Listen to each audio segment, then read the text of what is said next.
வெளிச்சம் டிவியுடன் இணைந்திருக்க பெல் ஐகானை பிரஸ் பண்ணுங்க.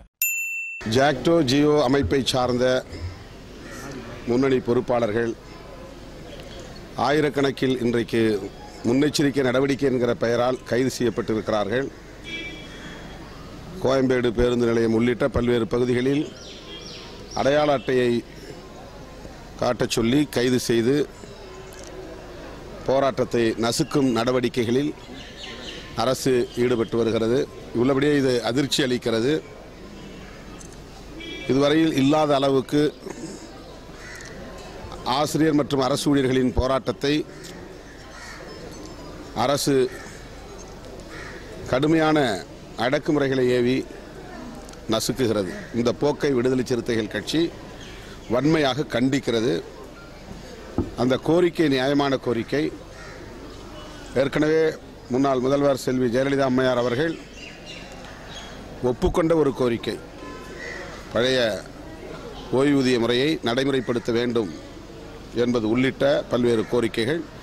ஆகவே முறையாக ஜாக்டோ ஜியோ அமைப்பை சார்ந்தவர்களோடு பேச்சுவார்த்தை நடத்தி இந்த பிரச்சினைக்கு சுமூகமான தீர்வை காண தமிழக அரசு முன்வர வேண்டும் என்று விடுதலை சிறுத்தைகள் கட்சியின் சார்பில் வலியுறுத்துகிறேன். மணல் கொள்ளையை தடுப்பதற்காக சென்ற தனிப்பிரிவை சார்ந்த காவலர் வைத்தீஸ்வரன் ஜெகதீஸ்வரன் மிக மோசமான முறையில் தாக்கப்பட்டு படுகொலை செய்யப்பட்டிருக்கிறார். இதன் பின்னணியில் மணல் மாஃபியா கும்பல் இருப்பதாக தெரிய வருகிறது. மேலும் காவல்துறையில் உள்ளேயே அதிகாரிகளுக்கிடையில் ஏற்பட்ட பிரச்சனைகளும் இதற்கு பின்னணியில் இருக்கலாம் என்கிற தகவல்கள் வெளியாகி இருக்கின்றன. ஆகவே இது குறித்து தமிழக அரசு சிறப்பு புலனாய்வு குழு ஒன்றை அமைத்து ஸ்பெஷல் இன்வெஸ்டிகேஷன் டீம் அமைத்து விசாரிக்க வேண்டும். ஏனென்றால் மணல் கொள்ளையை தடுக்கச் சென்ற அதிகாரிகள் இதுவரையில் இவரோடு சேர்த்து 4 பேர் படுகொலை செய்யப்பட்டிருப்பதாக தெரிய வருகிறது. ஆகவே இது குறித்து ஸ்பெஷல் இன்வெஸ்டிகேஷன் டீம் அமைக்க வேண்டும் என்று தமிழக அரசை விடுதலை சிறுத்தைகள் கேட்டுக்கொள்கிறது. நீட் தேர்வு எழுதச் சென்ற மாணவர்கள் மிக கொடுமையான கெடுபிடிகளுக்கு ஆளாக்கப்பட்டிருக்கிறார்கள்.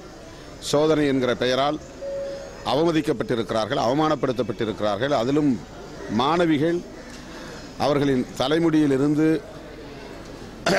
மிக மோசமான முறையிலே சோதனை என்கிற பெயரால் அவமதித்திருக்கிறார்கள். இந்த போக்கை விடுதலை சிறுத்தைகள் மிக வன்மையாக கண்டிக்கிறது. இதை தமிழக அரசு வேடிக்கை பார்ப்பது இன்னும் வேதனையை தருகிறது. ஆகவே சிபிஎஸ்இ கல்வி வாரியத்தை சார்ந்த நபர்கள் மீது, அதிகாரிகள் மீது, அந்த சோதனையில் ஈடுபட்டவர்கள் மீது அரசு நடவடிக்கை எடுக்க வேண்டும், வழக்கு பதிவு செய்ய வேண்டும் என்று விடுதலை சிறுத்தைகள் வலியுறுத்துகிறது. எர்ணாகுளம் தேர்வு எழுதி சென்ற மாணவன் கஸ்தூரி மகாலிங்கத்தின் தந்தை கிருஷ்ணசாமி அவர்கள் மாரடைப்பால் இறந்ததை அடுத்து இப்போது நீட் தேர்வு எழுதச் சென்றவர்களின் குடும்பத்தை சார்ந்தவர்கள் 3 பேர் இதுவரையில் உயிரிழந்திருக்கிறார்கள்.